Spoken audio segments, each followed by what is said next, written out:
Good afternoon, everyone, and thank you for joining us today for the May, believe it or not, May Angels Rest Blessing.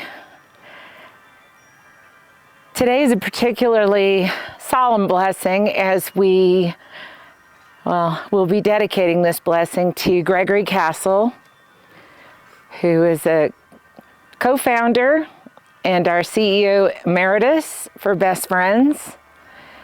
And Gregory passed suddenly last weekend. So needless to say, it kind of set us off a bit on our heels. We weren't expecting it. And our entire organization and all who loved him and those who, oh golly, the amount of lives that he touched and the amount of animal lives that were saved because of his hard work and dedication and his ability to bring that peace and calm into a room to talk more about solutions than differences. He definitely is sorely missed, and I know that there's one heck of a party at the Rainbow Bridge right now. That's all I have to say. So I'm taking this as excerpts from Francis Batista, one of our co-founders, wrote a beautiful blog and message to our staff and also to anyone who may have even come in contact with Best Friends knew about Gregory. He's an amazing man. And so I'm going to dip in and out of Francis's words here because they were so eloquently put. Gregory was never the loudest voice in the room, but always was one that you listened to. His legacy is enormous. If you knew him personally, you know that what made Gregory unique wasn't just what he accomplished, it was how he was. For 41 years, Gregory lived and worked in the Red Rock Canyons of southern Utah, where he helped build Best Friends Animal Society from literally the ground up. He ran electric lines and plumbing through the canyon by hand, guided by a stack of do-it-yourself manuals. True story. That always struck me as so Gregory, a Mr. Magoo level of confidence, taking on tasks that he had no preparation for. The hooking up 10,000-volt transformers when we were building the sanctuary with just a 10-foot insulated pole, a pair of heavy gloves, and rubber-soled shoes. In the words of a ditty from another era, it was a case of mad dogs and Englishmen go out in the midday sun. Gregory was definitely much an Englishman, and like the rest of us, something of a mad dog. Capable and undaunted, he didn't talk about it much, he just did it, and that was just the beginning. In 1991, when the smelly stuff hit the fan and we had to figure out how to support the 1,500 or so animals that we had rescued, Gregory set about building programs and a support base in Salt Lake City. Again, with no apparent qualifications other than a very tony British accent, Gregory aimed high and succeeded.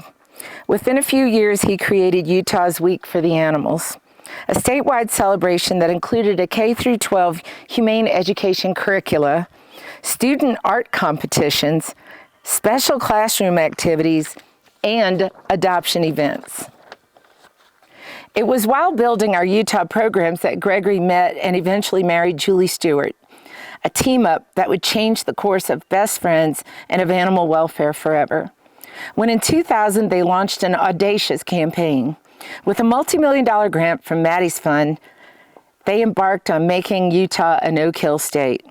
Maddie's was a startup at the time with an endowment from PeopleSoft founder Dave Duffield and led by Rich Avanzino, considered by many to be the father of the no-kill movement.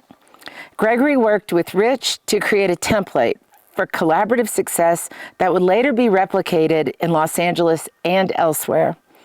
Gregory served as CEO of Best Friends from 2009 to 2018. And as an aside here, I had the honor of working under Gregory during that time, and I can say he's the best boss I ever had, for sure. This is a period when our organization was growing rapidly and needed a steady hand. When the board of directors turned to him and asked him to step into this CEO role, Best Friends was in transition. Gregory was the perfect choice to guide the organization forward. He brought stability and structure and focus on Best Friends' mission. He did what he always did.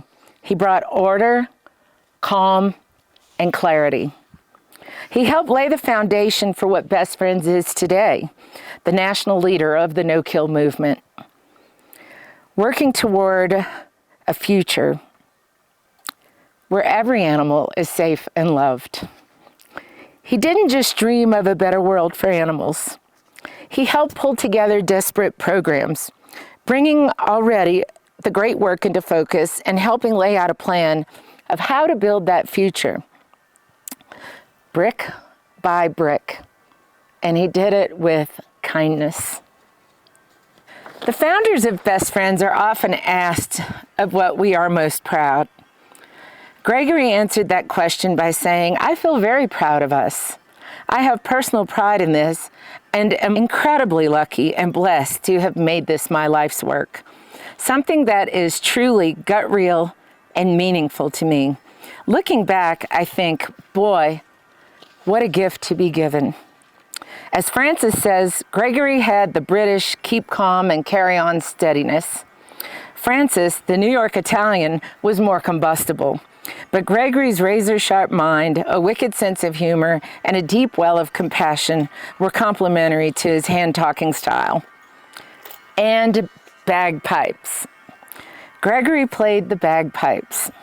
At one time, he played them every Sunday at dusk by himself, standing on a cliff edge, looking out over Angels Rest. It was a haunting sound. He said he played it for the spirits of the animals who were buried there. He often called himself a cat person, but Gregory had a deep love for all animals. In the early days of Best Friends, he shared his living space with an impressive number of cats. Later, he added dogs to the mix, most notably his beloved German Shepherds, Shadow, Sunny, and Marley. They were rescues from Los Angeles, and they became his loyal running companions. Gregory ran the brutal and punishing course of the Grand to Grand Ultra at the age of 73. This odyssey consisted of 171 miles over 7 days and 6 stages. When asked about the grueling nature of this course, Gregory commented that compared to the fate of animals dying without a home, he said, the suffering he was experiencing, blisters, exhaustion, and dehydration, was nothing. I was doing this for the animals, he said. That mantra kept me going. And sure enough, I finished. I think I came in last. I don't know anyone who would call that last. In the words of Francis Batista, Gregory was my friend, someone I admired, trusted, and could always count on for a thoughtful word. He made everyone feel a little calmer, a little clearer, just by being in the room. And his life, well, it spoke louder than words ever could. He changed the world, and he did it gently. I think of the lives we have saved, he once said. We do too, Gregory. We always will. Once again, what an amazing and glorious celebration it must have been when Gregory came over that hill. Rest easy, gentle man.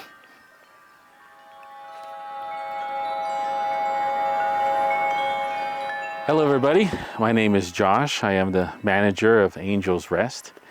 And at this part of our blessing, I will talk about some of the animals that we had passed away here at the sanctuary and also some tributes that were sent in. For the month of May, in Cat World, we lost Malcolm, Tigress, Brian, Panther, Loopy, and Vader. In Dogtown, we lost Hero, Britt, Crosby, and Ginkgo.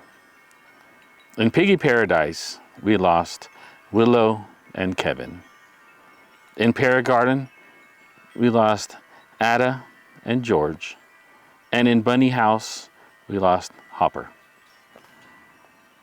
And for the tributes that were sent in, Diddy, Whitney, Fuzzy, the 4 family cats, Morello family pets, Scamper, Copito, Cash, Rennie family pets, Frankie and Stinson, Bert, Shaq, Biddle family cats, Murphy, Gladys, and Sarah.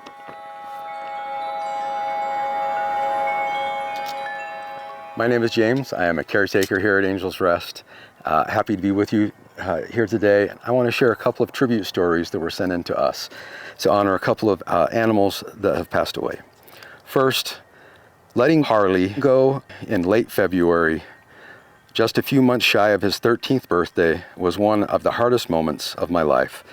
I adopted him from the shelter in Melbourne, Florida at 6 months old, and he was quite the handful, always sneaking out the door and running around the neighborhood. It took a lot of work, but with the help of a trainer, I was able to tame him. He was always by my side, no matter what. I stayed with him until the very end. I will always cherish his presence in my life. I miss you, baby boy.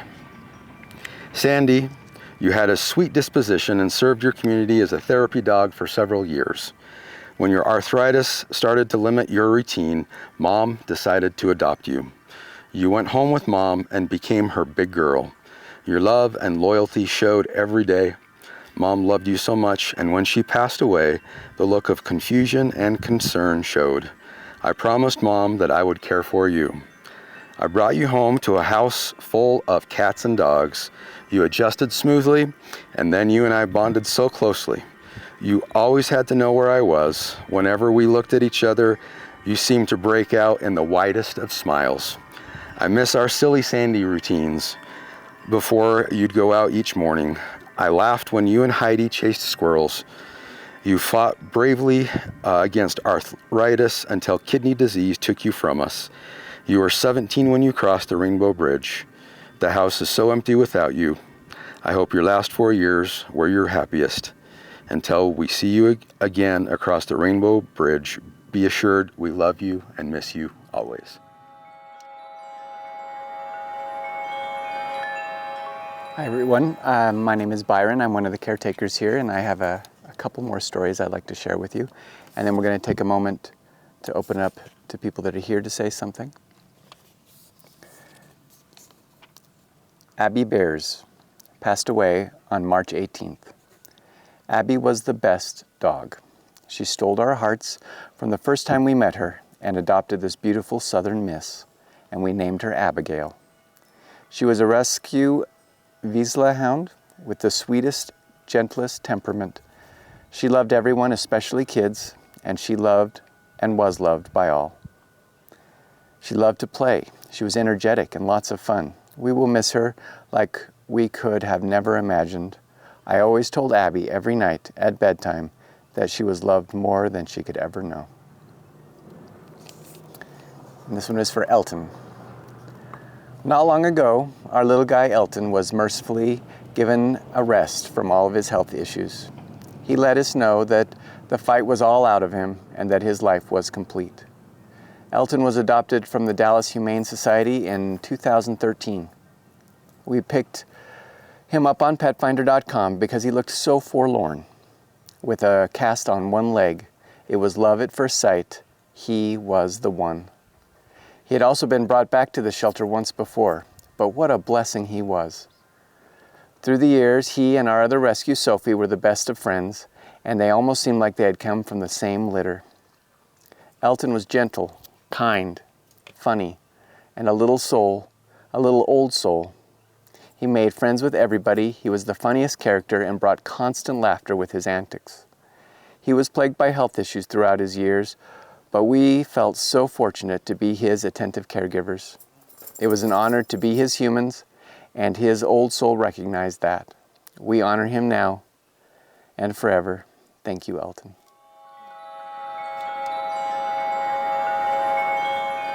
My name is Karen, and I am a volunteer, a local volunteer at Horsehaven. Horsehaven includes pigs and goats as well as the horses. I usually work with the horses, but we lost a couple of pigs this time, and I asked a local volunteer who works with the pigs, and she said, oh no, she's not going to come up and read anything because she would cry. I told her, that's fine. People cry all the time. We all cry. But she wanted me to talk with you a little bit about Willow. Willow came to us in 2018 after she had lived 3 years with dogs as an indoor-only pig. She was very sweet and lovable when she wanted to be. In the last several years, she was the office princess. She would come outside and lay on a bed and catch some rays, but mostly enjoyed lounging in her indoor bed of pillows and blankets. She would welcome you into her home if you had almonds. She loved almonds. And that was Willow. So I have another tribute about a pig named Kevin. Kevin came to us in 2018 from a pig sanctuary in Marana, I think that's how you pronounce it, Arizona. He'd been found as a stray in Tucson.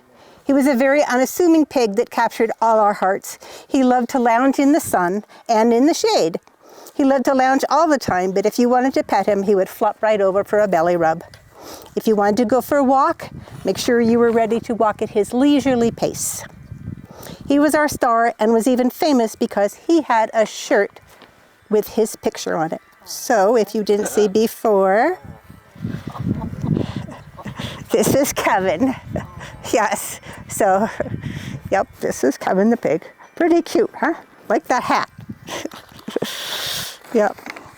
All the tourists wanted to come see Kevin, and he wanted to see them. He enjoyed life and wagged his tail all the time and is still wagging it across the Rainbow Bridge. So that's Kevin and Willow. And I want to give a shout out to the local volunteers and to all the staff who work at Piggy Paradise. The pigs don't get adopted very often, and the people there are pretty bonded to the pigs. So, as we all are to our animals. Thank you.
such an incredible winding road, this life and death thing, these departures.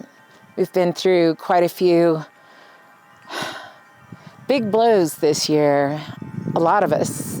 And for those of you who can identify, you've also had an equally tumultuous cycle. I no longer live in years. I think it's cycles, because they hit, and when they hit hard, and they bring us to a place of the reality is that eventually we're all going to leave this mortal coil, this earthly plane. And I can't help but think that, as sad as it is for those of us here, I want to see it, and I want to embrace it as a reward. Because if we all have to do it, it can't be that bad, right? And those of us who are left behind, we're left behind with memories, we're left behind with thoughts, and there is a pain in our heart we can't deny. You can't deny that pain. But that pain is a reminder of how much we care and how much we love and how much we're able to feel. And what a wonderful reminder of our own humanity is the fact that we indeed can feel. So like you all, I grapple with this. You know, I can wax on esoterically about the great reward, but it hurts. It leaves a void. It does leave us all to wonder, what is this all about? And only as a reminder to serve us that we make the best of it that we possibly can this time here on earth. And I believe that Gregory embodied that. And I aspire to that. Because sometimes I can get prone to fits of whining and victimhood about how crappy things can be. But truly, when we live with purpose, what greater purpose than to serve the animals, those who have no voice and are always so grateful and happy to see us walk in the room, or can't stand to see us 10 feet away. It's an incredible thing, isn't it? And there's something else I want to share with you that's equally incredible. I have a coworker that I'm very close to. Her name is Samantha. And she and I both lost our mothers this past year. And we also lost our heart cats. And we had really super difficult year, or cycle, or whatever you want to call it. But it was tough. And I just reconnected with her because I very reluctantly took this cat home from New Orleans, and he's been nothing but a gift to me. And I got him right in that weekend that Gregory had passed. And so I'm like, you're going to be Gregory. Wait, it's New Orleans. I'm going to call you Gregory. And I called my friend Samantha, and she said, oddest thing, I was walking along the LA River, and I saw something that looked like a little black trash bag in the water. And it was a kitten lying half in and half out of the water. And she said, I believe in my heart Gregory sent me that kitten. And she named her Mira for miracle. So the miracles are all around us, and the connectivity is all around us, and the Great Spirit. And who knows, we're going to see a huge boost in animals named Gregory over the next year. I can only imagine. As he works his magic behind the scenes now to give us that big push into 2025. So I found this wonderful poem that just spoke to me, and I'd like to close out our time together today with a poem called Midnight Without a Moon by Jack Gilbert. Our heart wanders in the dark woods. Our dream wrestles in the castle of doubt. But there's music in us. Hope is pushed down, but the angel flies up again, taking us with her. The summer mornings begin inch by inch while we sleep, and walk with us later as long-legged beauty throughout the dirty streets. It's no surprise that danger and suffering surround us. What astonishes is the singing. We know the horses are there in the dark meadow because we can smell them. We can hear them breathing. Our spirit persists like a man struggling through a frozen valley. He suddenly smells flowers and realizes the snow is melting. Out of sight, on top of the mountain, he knows that spring has begun. Thank you all for being here with us today and sharing this very special blessing. May you all have a wonderful, wonderful rest of your day. And we'll see you, June. We'll see you for our June blessings right here in beautiful Angels Rest. Take care.